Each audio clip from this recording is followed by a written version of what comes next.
Hey, it's John Lee Dumas of EO Fire, and it's The Entrepreneurial You, the show for dedicated and passionate Caribbean entrepreneurs seeking daily inspiration, brought to you by author, speaker, and award-winning entrepreneur Heneka Watkis-Porter. You must be prepared to ignite. Coming up on this episode of The Entrepreneurial You.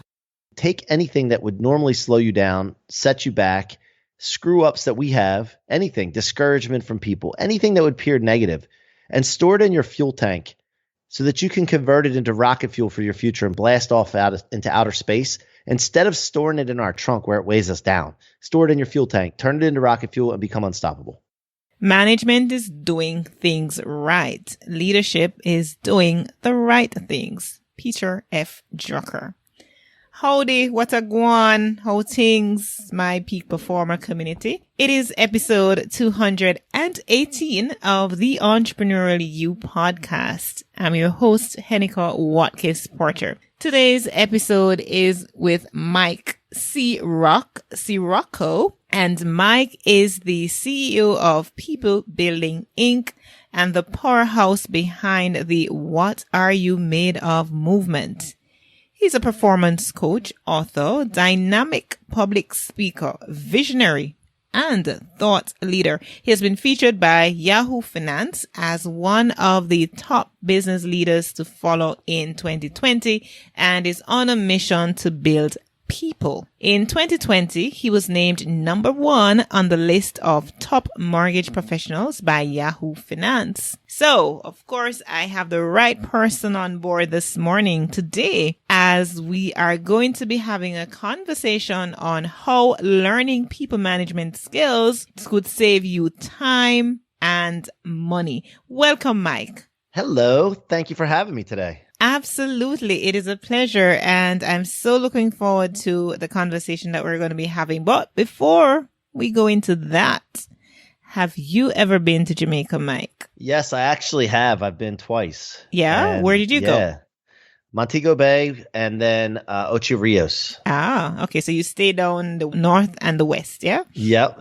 Okay. All right. Well, what did you like most about being in Jamaica? The people. Oh, how fitting. Yeah, I like that. Yes. And I genuinely mean that. Yeah. I mean, the people make the culture, and it's just phenomenal. I just loved hanging with them, talking with them, the people. Yeah, absolutely. I totally agree with you. And it's such a fitting point on which we can segue. Learning people management skills and how that can save you lots of time and lots of money. First of all, it is hard to manage people. It is hard to understand people. It is a challenge. So where do you start? Let's start there. Where do you start? Well, I don't want to correct you, but respectfully, what we think is what we say is what we do becomes our legacy. Yeah. Sorry about that. So when you say it's hard, it's only hard if you don't know what you're doing, if you don't practice, if you don't seek out mentorship, if you don't seek out knowledge on managing people. Because once you do that, then it becomes easy. All right. So, and I'm quite open to be using myself as a guinea pig this morning as we have this conversation, because here's the thing. And I want it to be very real as I, want it to connect deeply with my community. I am impatient. Yeah. And I'm with you. yeah. And we know what that opening statement that you made is quite true. What we think, we say, what we say, we begin to do, and it becomes a reality, and we manifest all of those things. We know that. But that aside, for somebody who is impatient, because we think that, we sometimes think that we want to put people in a box and we want them to be a particular way, and we want them to, we want to have in our minds craft the kind of people, almost like robots, yeah, that we want to be around. For somebody like me who is challenging in terms of developing the patience necessary to interact and to lead and to do all of that, what is your best piece of advice for me? Just so I'm clear on your question, your best piece of advice, since you're impatient and you want results right away? Yeah, right. And I see sometimes dealing with people in general as a challenge. Yeah. So first of all, you need to understand that you cannot give birth to an adult. And a wise man told me that once. And, I had to wrap my head around that as well. And the other thing is another one. You cannot harvest and sow seeds at the same time. So we have to be patient and untrust the process. I agree that it's not easy to be patient. I'm not a patient person. However, when you really understand that its urgency belongs with the actions towards your goal, and the patience belongs with the end result. And so there's no really way around that. I mean, I've tried it. I've banged my head against the wall so many times. So I'm just not, trying to figure it out. And really, when it comes down to it, you have to be patient, and you have to understand that you have to work on yourself first before you can manage people. That's a big one. One of my mentors says it's we leadership versus me leadership. You got to work on me leadership first before you can transfer into we leadership, which is helping people and leading people and helping them lead themselves. So, I would just give you a piece of advice to say, really be obsessed and attack development of yourself. Then go and work on managing other people. Right. So I like the analogy that you gave earlier, the farming analogy of the sowing seeds and the harvesting. So let's talk about the sowing seeds and I put myself out there and I put it there to an extreme because of course I'm somebody who's big on leadership and very intentional about it. But then you have those nuances, right? So let's talk about the sowing of the seeds. So patience and cultivating patience is clearly one of them, and self-development, as you alluded to. But in sowing seeds of great people management skills, and perhaps what I need to do is peel the onion back a bit and ask, when we talk about people management, what are we talking about? And then you can join that together with, what are some of the seeds that we can sow as we look to managing people effectively? Yeah, I mean, I guess managing people is being a leader of people, right? And according to John Maxwell, leadership is making others' success easier or easy. So what I always start with is I basically have a core purpose, core value for my company, core intention, big vision for the company. And then I make sure that the people that I add have personal, professional, financial goals that align with that. And if they don't align with that, work towards them being in alignment with it, or they cannot work on my team. Because if you have misalignment with the core values and the vision of the company with your people's personal, professional, financial goals, you're going to have conflict, and that's when you're going to have issues in your business growing it. So that's where it really starts. And then when you do that, when you make sure that the alignment's in place, then you ask the people that you're managing or leading for permission to hold them accountable. And they have to agree to give you, permit you to hold them accountable. If they don't, then they're going to resent you. So those are the steps that I focus on. I really try to keep it simple. Mm-hmm. You've said something, the goal alignment. I mean, as with everything in life, anything in life, that needs to align, because once there's no alignment, there's going to be friction and, tearing apart and pulling apart in different directions. So that is clear. But the second point, which you mentioned, Mike, I think it's extremely profound. And even in my head, I'm thinking about scenarios where I have been trying to lead a set of persons, but it just went off in my head that this could have been the challenge. Permission to hold them accountable. That is huge. Yeah. I mean, you can't control people. Right. The people, and you can't change people. People have to change themselves, and they have to agree that control is a good thing and allow for control, and then have self-control.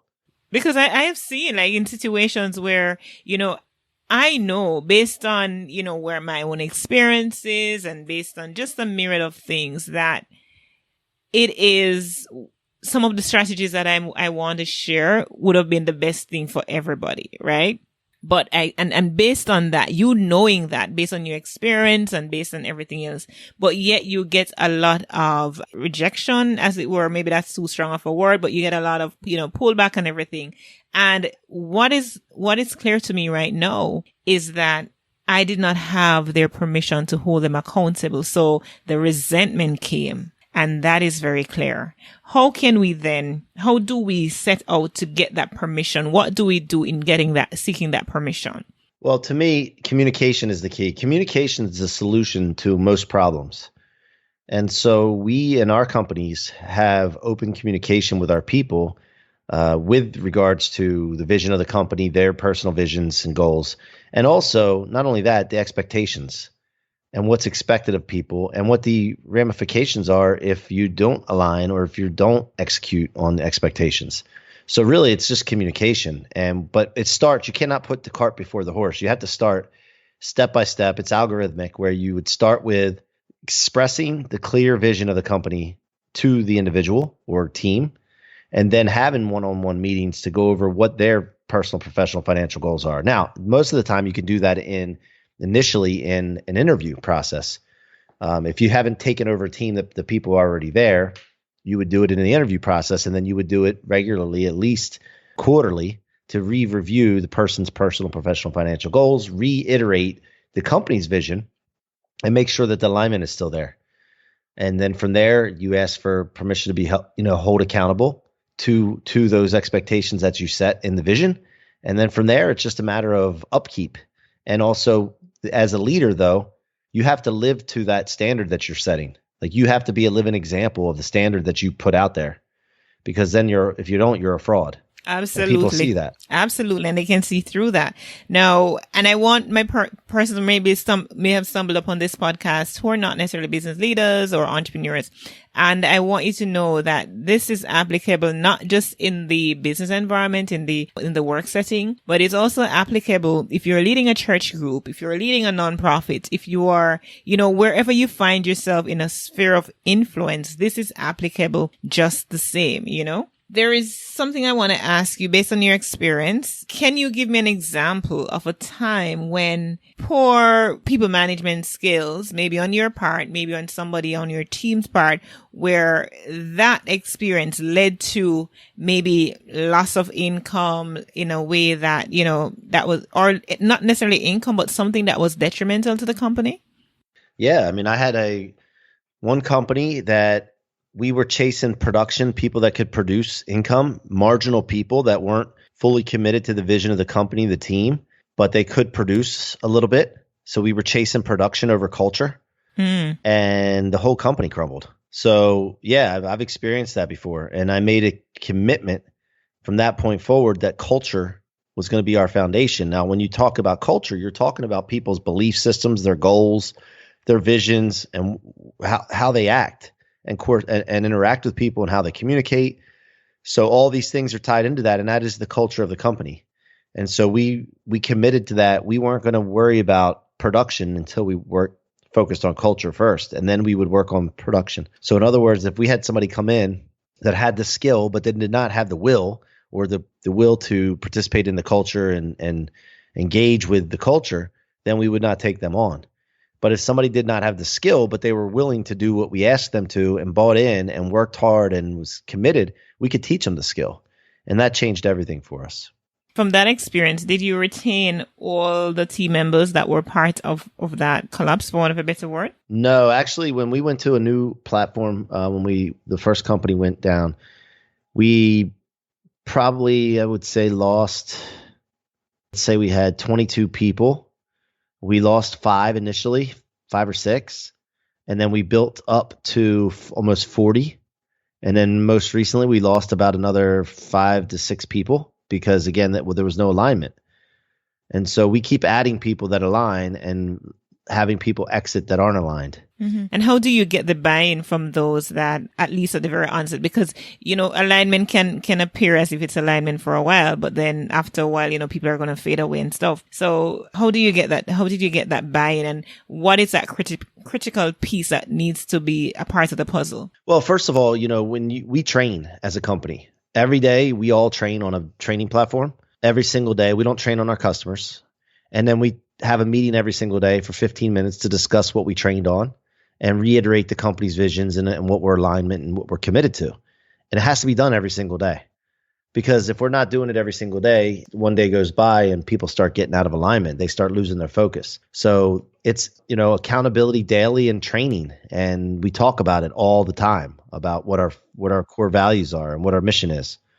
So in terms of you're looking based on that experience again, and I like to use the real life examples because then, persons can relate to it more. So you talked about, that what you learned from that, the learning, a teachable moment was that it was better to focus on culture as opposed to productivity. Some may say at the end of the day, we just need to get these things done. I don't care about, culture, whatever. Let's get the work done, because a lot of people don't see the culture building as something that is necessary. So you're looking at in the short term, you're working a little harder, but in the long term, it's going to be more advantageous for you. Tell us in terms of money and savings and time and all of that, what it does for a business, a decision like that. Yeah, you can't scale a business without culture being the foundation. It's like building a house on sand with no foundation. You build it, and the top gets really heavy and built up, and you'll have success for a period of time. But when you don't have culture, what happens is the people start looking out for themselves rather than the team. When they come into a situation where they have a decision to make and it's a difficult situation, they're going to choose themselves over the team. And that's when it starts to crumble. And so as far as money goes, I mean, like I said, you can have success for a period of time like we did, but it's not going to be long term and it's not going to be secure and stable. So it's up to you. If people say, well, let's just get the job done, we don't care about that, then they're not going to work with me on my team because I've seen it. And you know what? To tell you the truth, it was a traumatic experience watching what happened. I went through a period of time back in 2017 where I lost 20 pounds in 3 weeks. Wow. Stressed out, miserable. And I vowed to never, ever let that happen again. I became the effect instead of the cause. And I was more of a puppet rather than the puppeteer, the puppet master.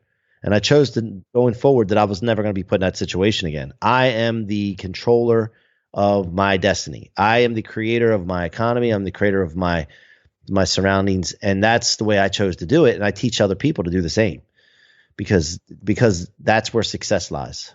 Absolutely. I'm glad you're able to share, that experience, because we all have on our entrepreneurial journey, we all have a defining moment, that changes us and transform us into being who we ought to be, because we're always learning about ourselves, always discovering. And I want to put the spotlight on you again, Mike, as a leader, because there was a defining moment for you, that you got to, and never again, it's not going to happen again. So I kind of want to understand your leadership journey, your people management, skills development. What were you like? Kind of paint a picture of in your earlier days, and in addition to all those defining moments, what were you like before you are this leader that, that is worth following?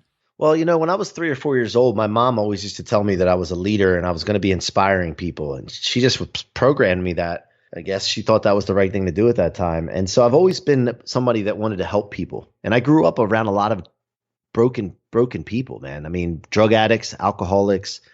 Unfortunately, my grandmother had some mental issues and she got hooked on prescription drugs and ended up committing suicide. As a kid, I went and saw a lot of that, but I was always trying to help those people. And I was never okay with them being the way they were and just settling. So it's just something that I was always brought up in. But, myself, I went through a period of time where I didn't have anybody else's goals in mind and a company's goals in mind. I was just worried about myself. So I experienced that. I know what that's like. I know what it's like to be in those shoes. And understand that there's no stability there and there's nothing. You can't do anything amazing by yourself. You need people. You need a team. And once you realize that, then you start saying, okay, well, that's the most important thing. The team is the most important thing. It's not me. It's not just about me. And so I developed that over time and being around great mentors. But then I went through a period of time where I wasn't the best leader in the world, because I remember being in those shoes and I would have people come in, and as I mentioned before, we would chase production and just focus on that because I didn't feel like I had the confidence to, if those producers left, to be able to replace that revenue. And that's on me. I was insecure because I didn't have knowledge.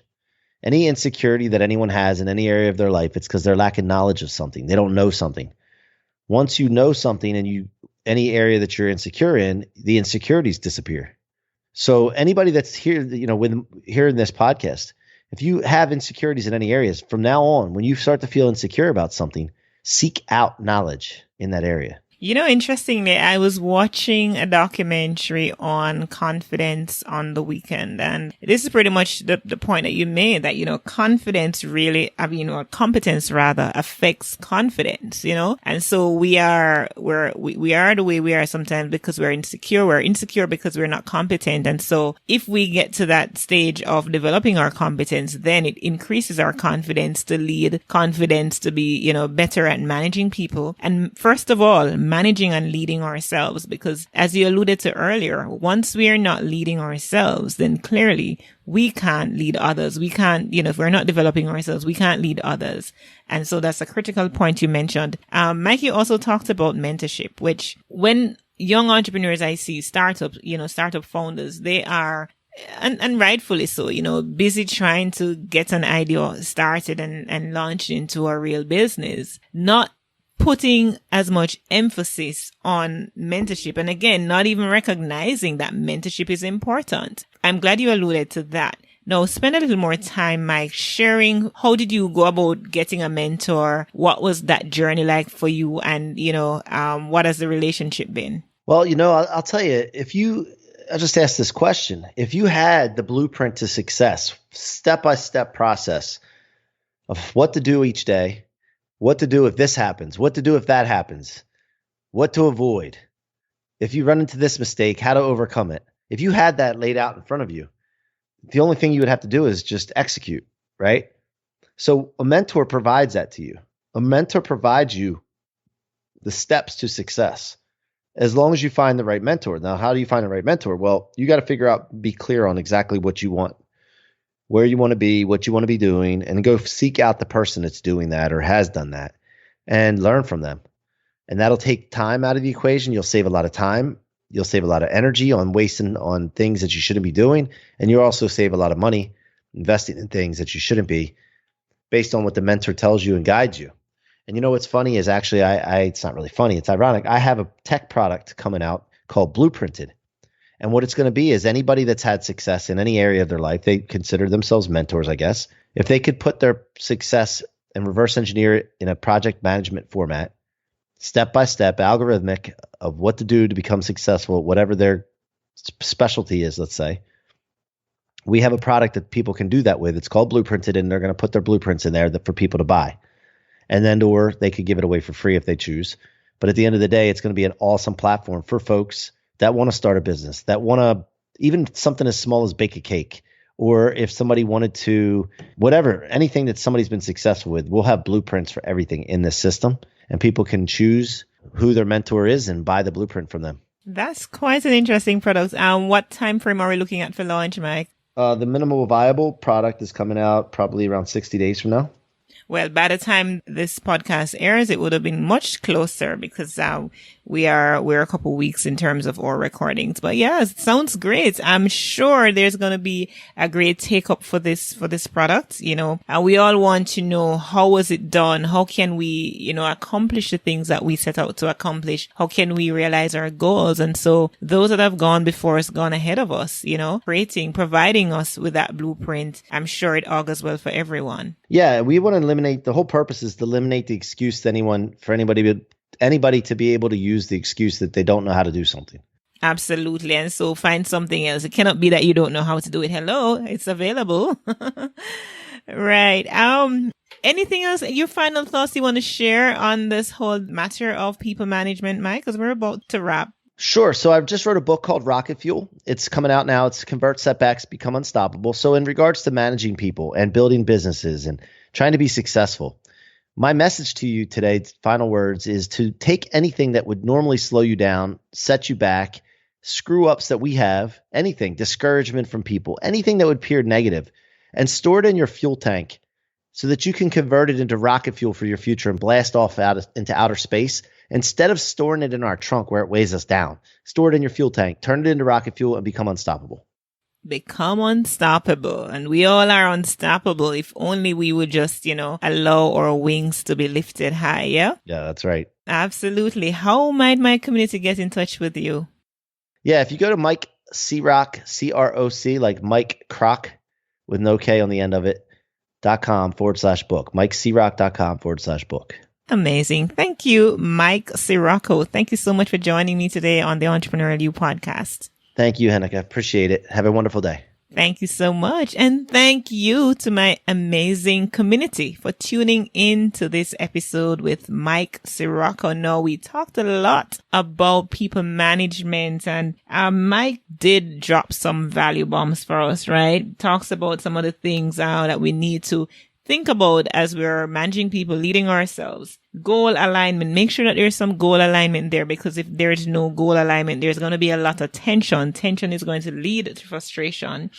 For those that we lead, we need to get their permission. We need to seek their permission to hold them accountable. If not, there is going to be resentment and everybody's going to be uncomfortable. Remember also too that competence affects confidence. And so we sometimes, become insecure because we don't feel confident enough, but we are not feeling confident simply because we are not competent. So go learn, get mentors, seek after mentors. And Mike did mention Blueprinted, which will be out pretty shortly. And I trust that you will just look out for that product. You have no more excuse about not knowing how to do anything. So by all means, check that out. In the meantime, I'm connecting again here next week, and I'll come with another amazing guest, another amazing episode. But of course, in the meantime, you can connect with me for all things podcasting, whether it's my book, Podcast Power, the quick start guide to launching and leveling up your brand, whether it's coaching, podcast or business, or you want to become a part of my mastermind, or you want to get the online course. So just go to Watkis-Porter.com, send me a WhatsApp message directly to my phone. It will come to my phone. You can send me that message from my homepage. And that's it. I'll leave this point of hope with you this week. Do not be anxious about anything, but in everything by prayer and supplication with thanksgiving, let your requests be made known to God. Philippians 4 verse 6. What good? We needed to raise capital, but our experience with local financial institutions was that they were cautious and slow to act, and interest rates were far too high. We had real concerns about financing our business through outside equity investors and the possibility of interference. Could we get a fair valuation for our business? We had our own ideas about the business and its value. Should I go the traditional route of bank financing, or should I try the Jamaica Stock Exchange? So we made a call and experienced transformation of our business through conversations. I'm John Mafood, CEO of Jamaican Teas, and we're listed on the Jamaica Stock Exchange. Give us a call today at 876-967-3271 to begin your transformation through conversation. We want to see your company listed on the Jamaica Stock Exchange.